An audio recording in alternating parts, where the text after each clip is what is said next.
कृष्ण से राधा को और राधा से कृष्ण को कोई जुदा नहीं कर सकता। यह एक गहरा रिश्ता है। लेकिन जब वास्तव में श्री कृष्ण अपनी प्रिय राधा को छोड़कर मथुरा चले गए थे, तब राधा का क्या हुआ? कृष्ण के बिना उन्होंने अपना जीवन कैसे बिताया? क्या जीवन बिताया भी था या? यह सवाल काफ़ी गहरे हैं, लेकिन उससे भी गहराई में जाने के बाद इन सवालों का सही उत्तर सामने आया है। ये सभी जानते हैं कि श्री कृष्ण का बचपन वृंदावन की गलियों में बीता।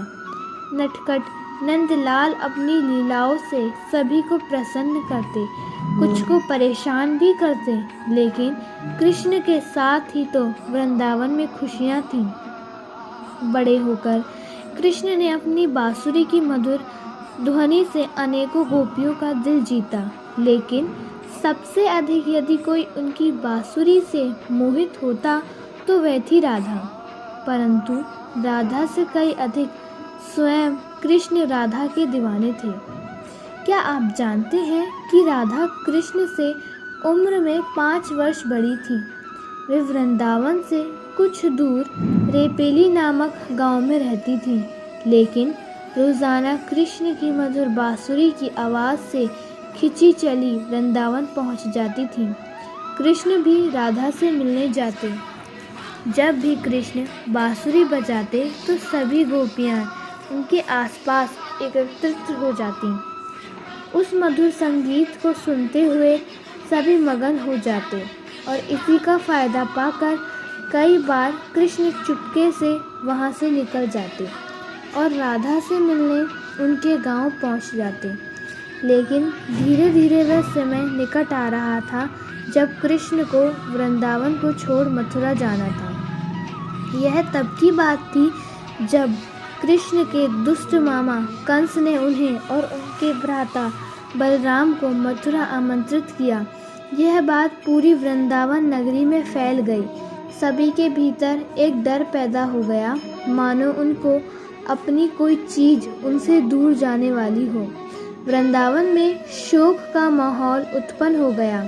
इधर कान्हा के घर में माँ यशोदा तो परेशान थीं, लेकिन कृष्ण की गोपियाँ भी कुछ कम उदास नहीं थीं। दोनों को लेने के लिए कंस द्वारा रथ भेजा गया, जिसके आते ही सभी ने उसे रथ के आसपास घेर बना लिया, यह सोचकर कि वे कृष्ण को जाने नहीं देंगे।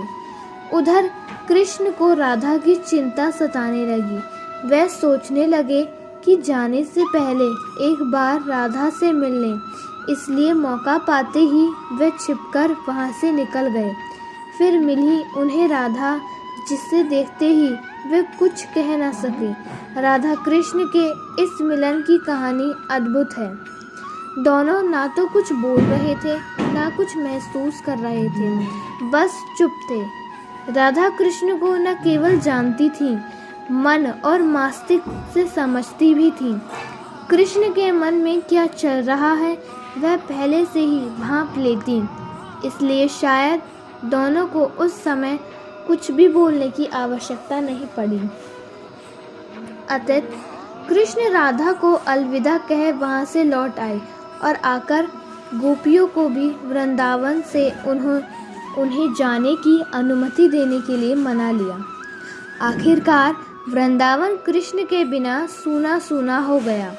ना कोई चहल पहल थी और ना ही कृष्ण की लीलाओं की कोई झलक। बस सभी कृष्ण के जाने के गम में डूबे हुए थे।